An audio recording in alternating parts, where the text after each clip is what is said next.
Well, my topic is private litigation under state consumer protection acts. As I'm sure you know, in the late 60s, early 70s, almost all the states adopted state consumer protection acts. Oftentimes these were referred to as little FTC acts. The basic, and the FTC actually encouraged the states to adopt these acts.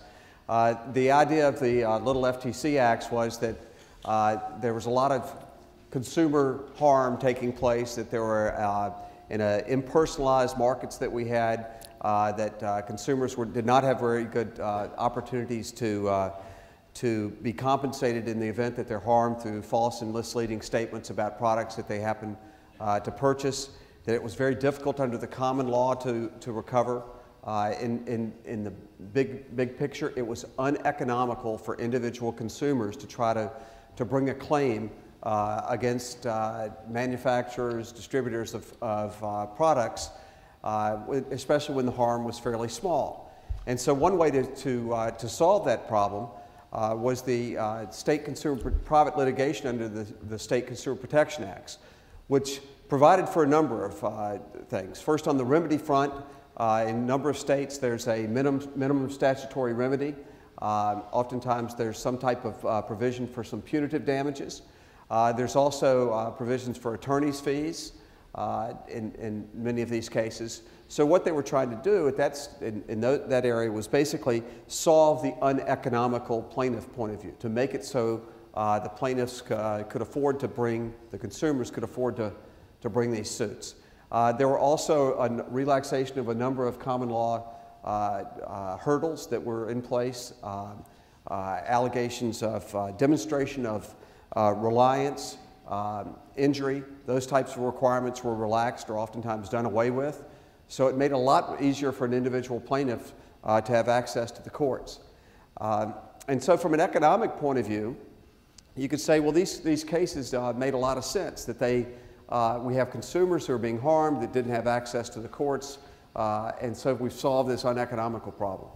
At the same time, however, there was the development of the class action, and many of these cases were then allowed to be brought under class actions. Well, class actions on their own solved the uneconomical plaintiff problem by bringing together and consolidating a lot of claims under that. So we had, from a theoretical kind of law and economics point of view, we solved the problem twice. We solved the problem of the uneconomical plaintiff by making it easier for them to recover, by increasing their remedies, providing for attorney's fees, and then we also solved it by providing for class actions. And from an economic theory point of view, you could suggest that may result in more litigation, more deterrence than would be optimal. But that's all just kind of a theoretical point of view. There have also, in recent years, been a number of practical concerns raised about the operation of state consumer protection acts. Victor Schwartz, who was here earlier, had an article in the University of Kansas Law Review entitled Common Sense Construction of Consumer Protection Act Statutes. His argument was that to some extent, judges had gotten a little bit carried away in interpreting the acts, that they'd read the preamble, which said it's designed to protect consumers, and then read from that means we should do everything we can possible to make sure the consumer wins the case. That's kind of an extreme statement of what Victor said, but he was basically arguing that judges were very liberally construing the acts a very expansive way. Well, anyway, the business community has been concerned about these acts for a number of years, and I should mention that when these acts were first being passed, there was a lot of concern and discussion about whether or not there should actually be private causes of actions. The FTC Act, Section 5, which is the consumer protection provision, which deals with unfair and deceptive acts and practices, does not provide for private cause of action. And there was the state attorney generals were initially opposed to the use of private causes of action. Now every state, as of this year, has a private cause of action. Iowa was the last one to get on board. So there was some controversy and concern about this early on. But given there's some controversy and concern even up until today, we thought it was an interesting topic for us to take a look at the Searle Center. And so we have undertaken a large-scale empirical study. And to give you the results first, the basic result is twofold. There's nothing little about little FTC acts. There's a huge amount of litigation, an increasing amount of litigation that's taking place under the acts, and that the acts are applied in a manner that is much more expansive than what the FTC would do. So our study's broken down into those, into those two areas. I think I've taken care of that. So what we did was, first of all, we collected data that helped us deal with trends and predictors of state CPA litigation. And this is a massive empirical study. We collected information on 17,000 different cases. 17,000 from 2000 to 2007. These cases, we were picking just the low-hanging fruit for that too. Electronically available decisions at state appellate courts or federal trial courts.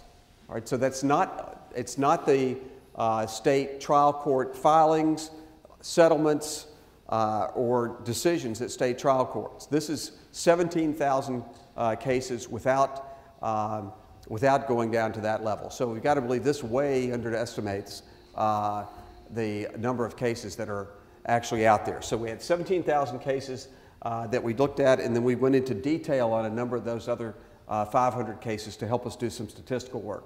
That's for the kind of the more quantitative part of the study. We also did a qualitative part of the study where we were trying to figure out whether state Consumer Protection Act litigation was actually fulfilling the mission of the FTC. Now, granted, not all states say that they're trying to fulfill the mission of the FTC, but recognizing that the FTC is an expert agency, an independent expert agency that has spent a great deal of time and has a lot of really smart people trying to figure out what the standards of consumer protection ought to be, we thought it would make sense to try to compare what's going on underneath the state CPAs, compare what's going on with the state CPAs to what the FTC would actually do. And the way we did this was we created what we called the Searle Shadow FTC.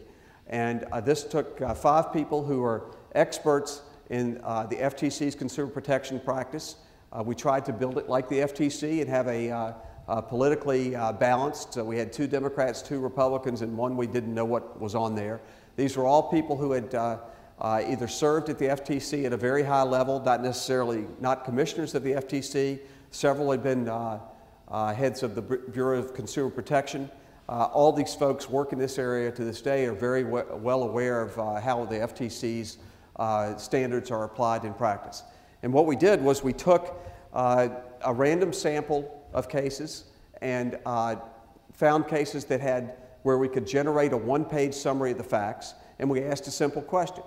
Okay? Would the FTC, would these practices as alleged in this case violate the FTC's standards of unfair and deceptive acts or practices?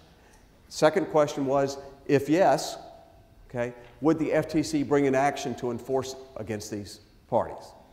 Right? And we looked at that. So we're going to get to that qualitative type of analysis in just a moment. Okay. Okay, looking at the data. This is the really big picture story, where we started off with the data from 2000 and showed an increase, a pretty dramatic increase over the 8-year period that we're looking at here. With the 17,000 cases, started out at a little bit less than 1,500 cases in 2000 and ended up over 3,000 cases in that period. It's, I think it was what was the percentage increase of Jeff? 119%. 119% increase that we had in our cases from our total sample here. It's a fairly smooth trend. We've got a break in 2004 where the rate of increase increases. We tried to take a look at this and figured out what actually caused the data, the increase in the litigation. And what we've done is we've gone and coded all the states for various attributes of their statutes, whether they had a statute that goes through and very specifically details which practices are violations, or statutes that have very vague language, for example, similar to the FTC, unfair and deceptive, and to see if we could try to use that as a way to figure out, what was explaining the differences across states. And what we found was a big effect was that the vague definitions of what the illegal contact was resulted in a lot more litigation in the states, which is not necessarily a surprising result. We've got judges who don't see many of these cases. They've got vague statutes.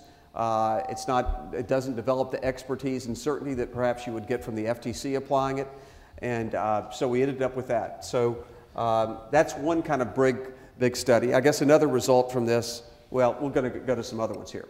Another thing we did was to develop what we called our expected value index for litigation under the state statutes. And the expected value says, as a statute has more and more attributes that look, that make it easier for a plaintiff to be successful, then the expected value of bringing a suit under that statute goes up.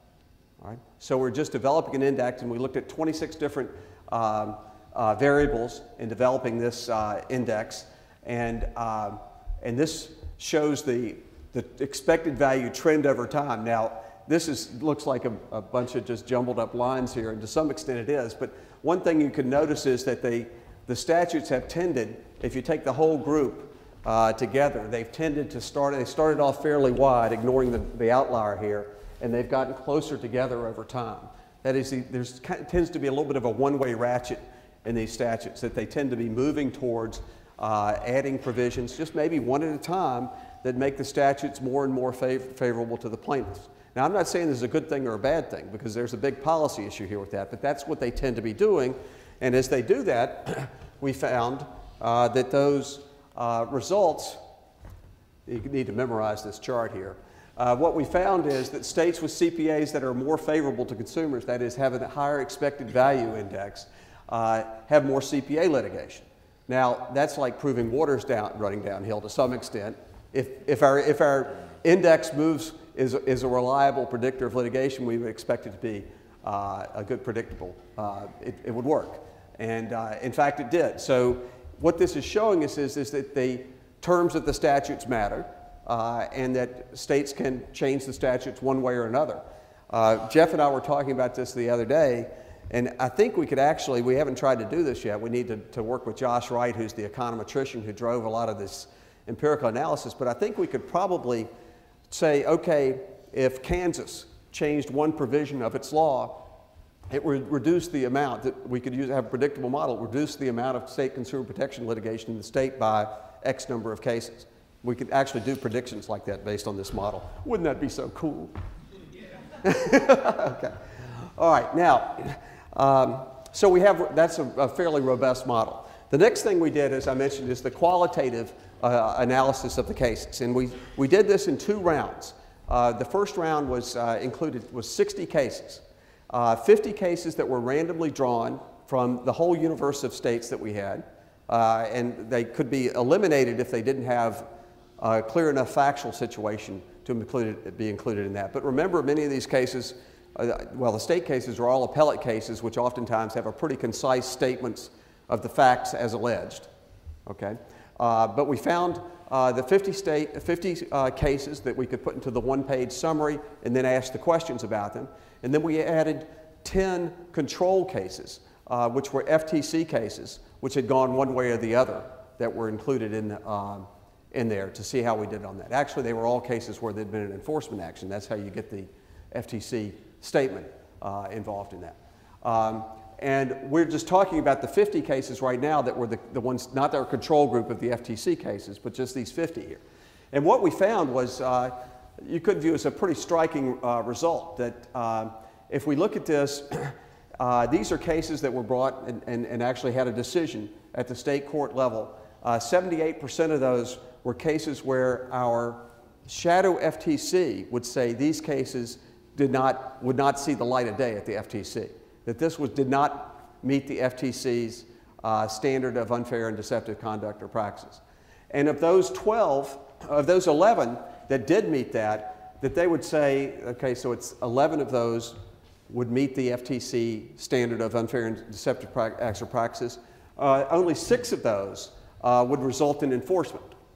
Okay, so this random sample of cases we end up with a very small percentage that would actually, which is 12%, which would actually result in FTC enforcement. These are cases that went to trial. Okay, now we realized after we went through this that perhaps in the broad universe of cases, we weren't necessarily coming up with cases that reflected the more serious cases. So what we decided to do was to run another round of the experiment using the same shadow FTC. And at this point, they did not know what we were doing, what the purpose of this study was. And we did another round of this. And what we did was take the best possible cases. And these are cases that were won at trial, never overturned on appeal. All right, so these are all plaintiff wins. All right, and we went back and we went through that and we did the scenario again. And we found in those that in 19 of those 50 cases, which is 38%, it would not meet the standard of illegality under the FTC. Right? And then we said, okay, of those cases that the parties would, where there was found to be illegal conduct, what percentage of those would result in enforcement by the FTC, based on the professional judgment of our Searle shadow FTC. And that we ended up with only 10 cases overall that would be resulted in that, which is 20% of the 50 that we started off with. Right?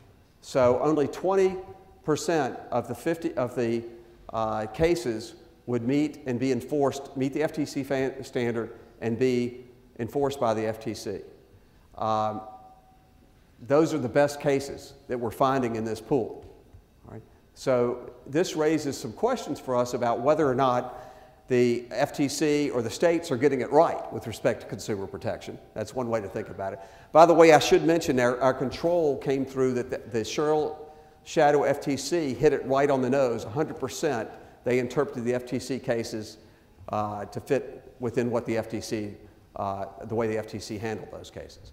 All right, so what does this tell us? What are the policy implications? 2 minutes? I'm running the show here. I can take more. Okay, no. All right. So what are the results of this? Well, I mean, we're positive economists. Okay, we're sitting up here saying, look, these are the facts. We've looked at. We've got a lot of data. We've got the shadow FTC that we've done. These things suggest that there's a lot going on here, and then the qualitative data suggests that hey, maybe we're missing the mark. That is, the states are not furthering the FTC's mission.